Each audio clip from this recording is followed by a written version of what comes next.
Today is September 24th, 2015. It was exactly 42 years ago today that one of the most heinous crimes ever perpetrated in the state of Wyoming occurred at this very spot. A desolate span of iron and steel located 40 miles outside of town.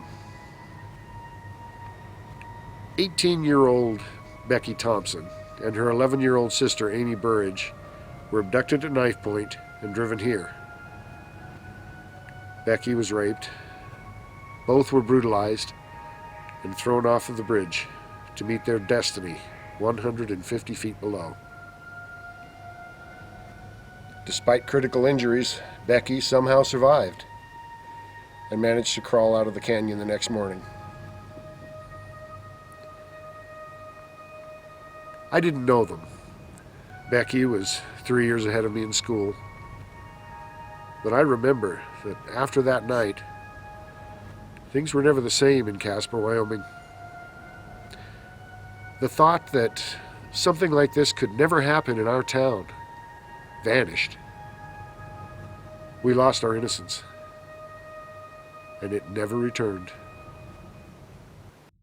I was coming back from my tour of duty in the Middle East after 9/11, where I was writing for the Denver Post about all those questions we had after 9/11. It was on my way home that I picked up a French news magazine on the airplane, and I don't read French, so I was luckily just looking at pictures, and one of the pictures that was printed in this magazine was of two people plunging from the World Trade Center holding hands.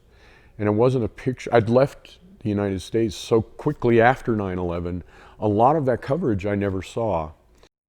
But there in the dark of that cabin over the Atlantic,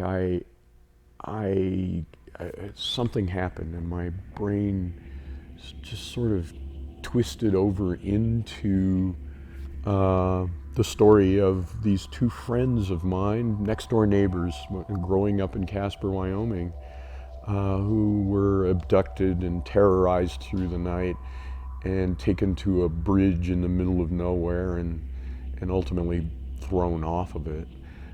They were thrown off at different moments, but in my imagination, they held hands as they went down. It brought into focus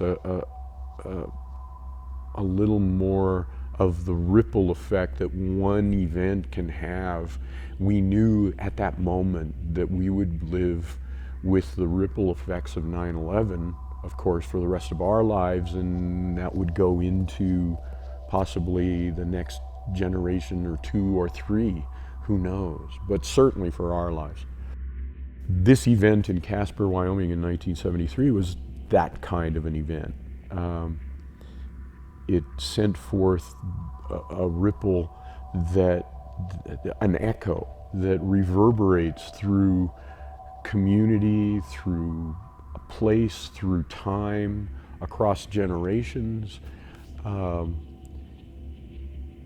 in exploring that, I felt like I was going to get a greater understanding of how humans deal with trauma and with memory and with all the difficult things that throw themselves in our paths as we go. And in this story of two young girls, two innocent young girls, who are snatched by a couple of local thugs and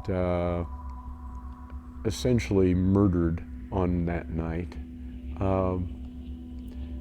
I felt we had a bigger story to tell, and so I pursued it, and The Darkest Night is the product.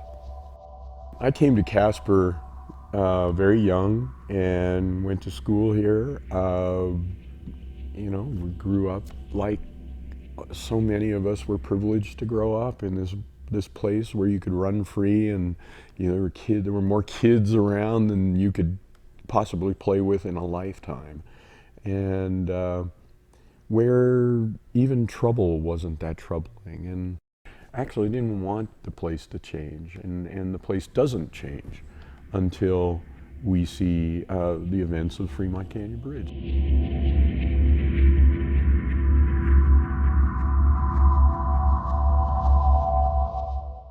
Well, I was on the police department in, I believe it was 1973,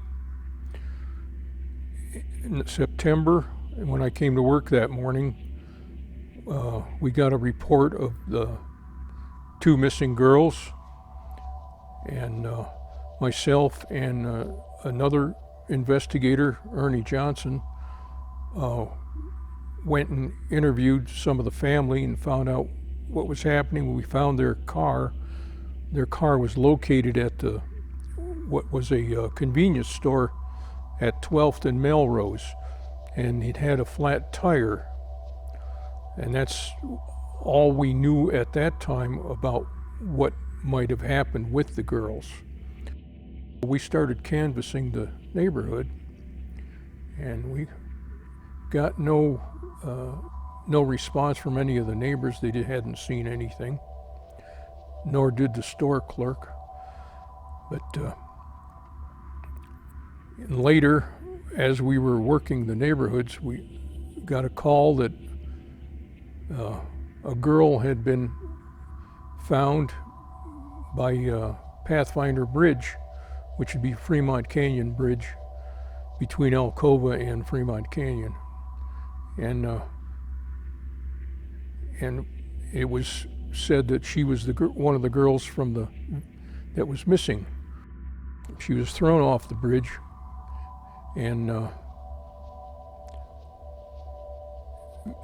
left there to die.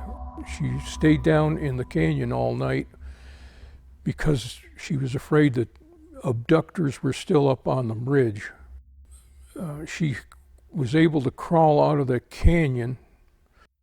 At the hospital, she was interviewed by another detective, Dick Fields, and he garnered the name of the suspects out of her.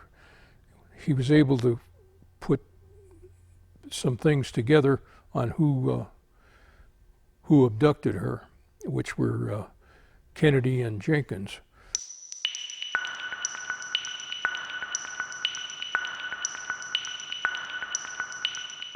The girls went into the store, and when they came out, they had a flat tire. And these 2 guys on the parking lot, Kennedy and Jenkins, offered to help them, and they didn't have a spare tire, so he said, well, we'll take you home. Well, instead, they took them for a ride and terrorized them all the way out to Fremont Canyon. In fact, Kennedy had a knife, and he kept jamming it in the back of the seat and tearing the seat cover with it. So, and Becky was very kind and would go with anybody, and she just didn't want, she begged them not to hurt her sister, which they did. We sent other officers of the sheriff's office out to the canyon, and they went out with a diver, and they found Amy. She was underwater. She had died. She had hit a rock. And later that morning, we were looking for the 2 suspects, and they had found one of them in North Casper by a laundry and arrested him. That was Jerry Jenkins. And they said that they didn't know where Kennedy was, but they knew what he was driving. So I was heading north on Center Street and going toward North Casper, and here came the vehicle with Kennedy driving it. So I turned around and followed it down Center Street, and there were other police cars in the area, and they were racing toward North Casper. In fact, they went right by me. I was in a plain unmarked car. But at the stoplight at B and Center Street, I jumped out and arrested Kennedy, took him out of his car, and arrested him, and he was transported to the police station then, and we took his car in for evidence. It was the same car that was used in the abduction, and it had some physical marks inside of it and some evidence inside of it from the abduction. And he was questioned and denied everything. I didn't understand death when this happened. I mean, Casper of the moment was a free place. It was, for a child, unfettered. You could go anywhere, anytime, riding our bikes up and down the streets at all times of the day or night. The place felt innocent. And now the fact that I'm, a 16-year-old boy at the time, Amy and Becky lived next door to me, it's suddenly a personal story when we hear what has happened. But no matter who you talk to who was here at that time, particularly kids, they talk about how their world suddenly became more closed, became locked down, that rules were suddenly put in place that had never been there before. There was a lot of fear. Parents were shocked, as you can imagine. So it was that transformative thing for so many people. We didn't think things like that would happen here in Casper, especially in that year. After that, people were a little more cautious. They were talking to their children a little more about being around strangers.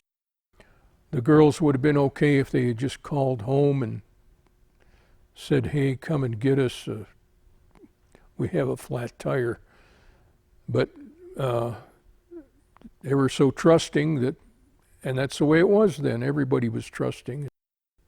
Suspects went to court, and their court trial was in Cheyenne because they had a change of venue, and they were found guilty, and they were sentenced to death.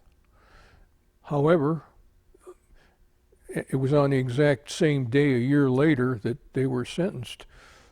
But Wyoming, in the meantime, after that, had done away with the death penalty at that time. So they escaped death. They perpetrated the crime, and they tried to get rid of the evidence. It was just sheer luck that Becky hit the edge of that rock, and it threw her out into the middle of that stream, Fremont Canyon. Otherwise, she would have been with her sister, and we had no clues, as we would have had no clues as to who would have done this. Becky went on with her life as best she could. She had a lot of hard times because her sister died, and she felt bad, that her sister died and she lived. But she went on. She had some, psychological problems, but she was really a great person. And she eventually married and had a child, and things were going, pretty well, except every year that it would come up for these two guys to be paroled, and they had to answer to that every year, which brought it all back again. On July 31st, 1992, Becky returned here for the first time since that horrific night nearly 20 years before. No one knows if she got too close to the edge and fell, or if she deliberately jumped. All we do know is that Becky Thompson died a second time that night. The day she went 20 years later to the canyon with her friend and her daughter, she And I don't know if she fell off or if she jumped off, but I know I went out there and when I was told, and I knew it was her because I could see she had real long brown hair and I could see the hair in the water. When the book launched, we did a book signing here, and we had hundreds of people coming. I would sign books and talk a little bit with the people as they passed through. And I started to notice a lot of teenagers and 20-somethings buying the book and getting a signature. And I began to ask, why are you buying this book? This happened long before you were born. They would say, my mom would tell me, or my dad would tell me, and they used it as a sort of cautionary tale, this sort of dark fairy tale, almost as a lesson. You know, you're going to go out tonight? Well, let me tell you this story about these two girls who went out one night. That it exists in our mythology is important. As people come and go from Casper, we'll lose some of that mythology, we'll lose some of the memory. But I think that it will always, there will always be a remnant of it. There will always be a ghost of it here.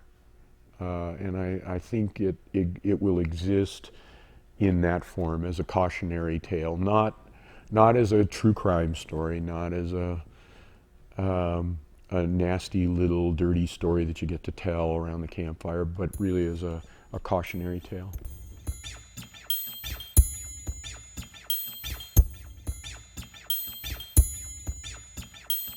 It wasn't a plan on the 30th anniversary. I just happened to be here doing research on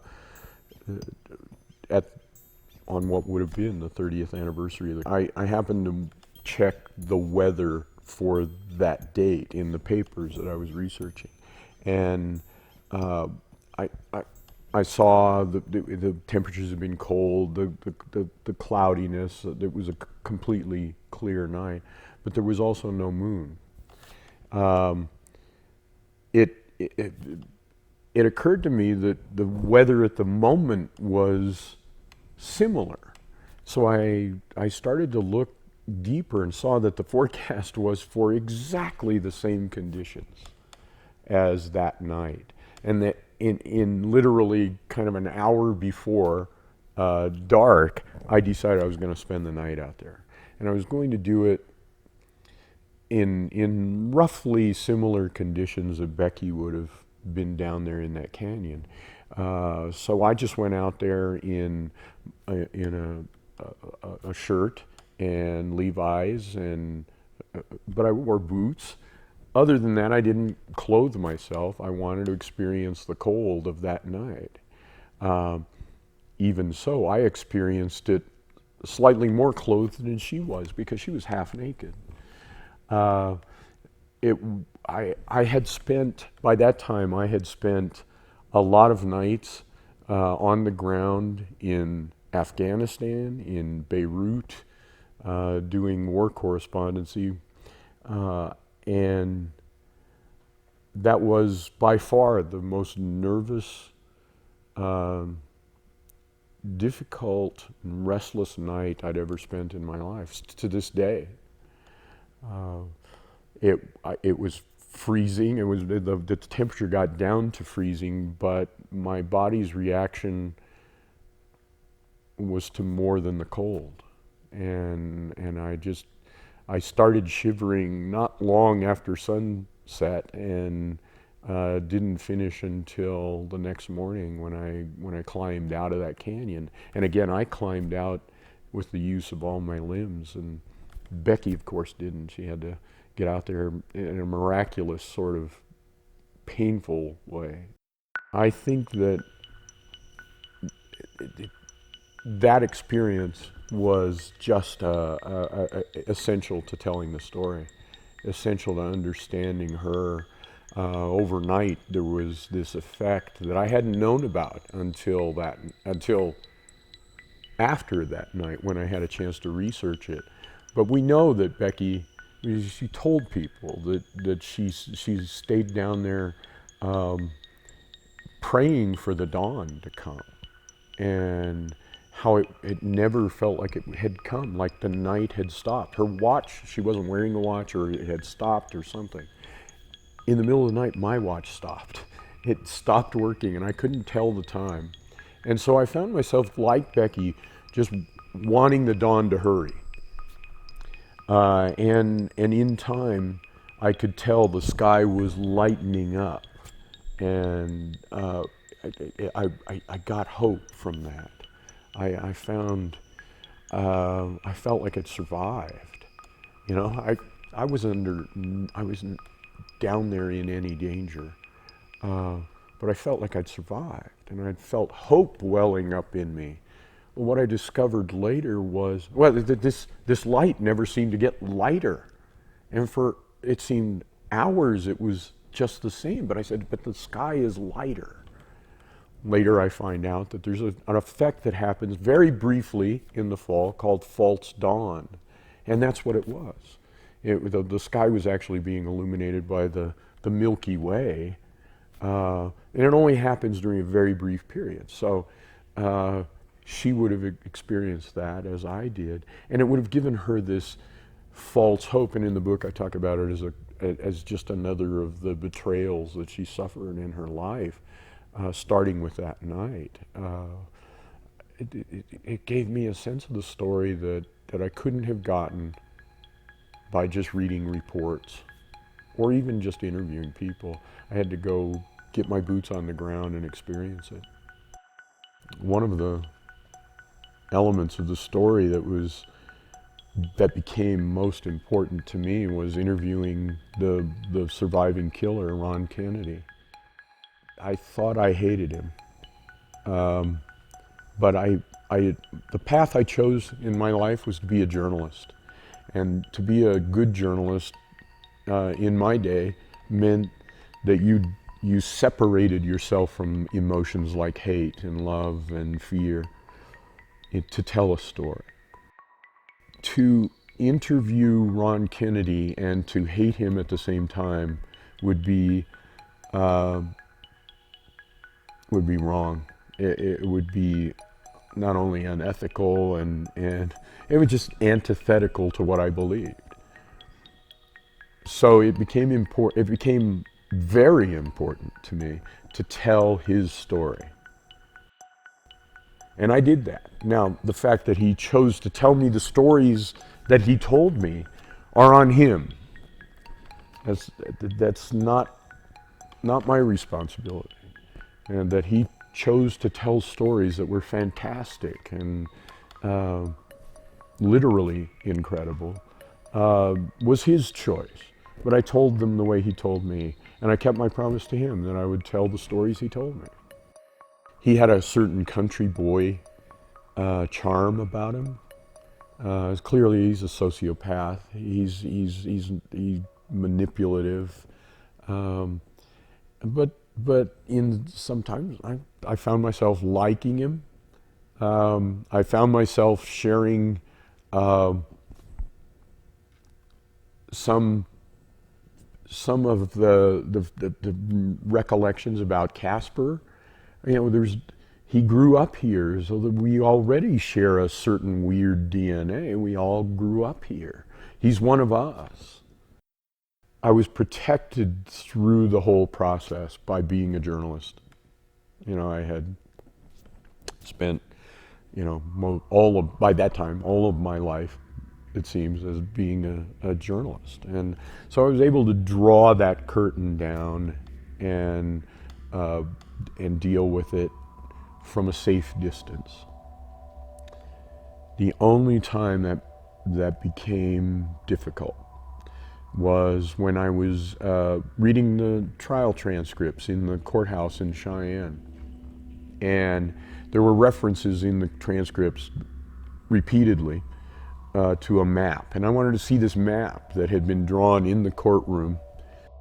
I was leaving for lunch and I asked the court clerk if I could see that. She said I could. It was still with the evidence. When I came back from lunch, in the room, my little research room, were 2 or 3 big boxes. I knew this was more than a map. I knew this was the evidence in this case. It was to me, really was a Pandora's box. I didn't know what I was going to see. I didn't know how I would react to it. And like I say, the journalist said, but you have to see it. And the 16-year-old boy says, but you don't want to see it. Indeed, I opened it, and there were items, collected from the cars. It was the knife that was used to get the girls, to abduct the girls.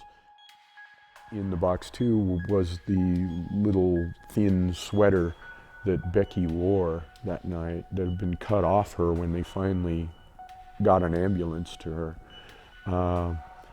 And there were Amy's hair bows that had been on her pigtails when she was thrown into the river, and were later found on the riverbank. And that was the moment when that veil failed me. It fails me now. For me personally, I just didn't understand it. And then years later, when I decided to write about it, it came from a wanting to understand. And the deeper I got into it, the less I understood.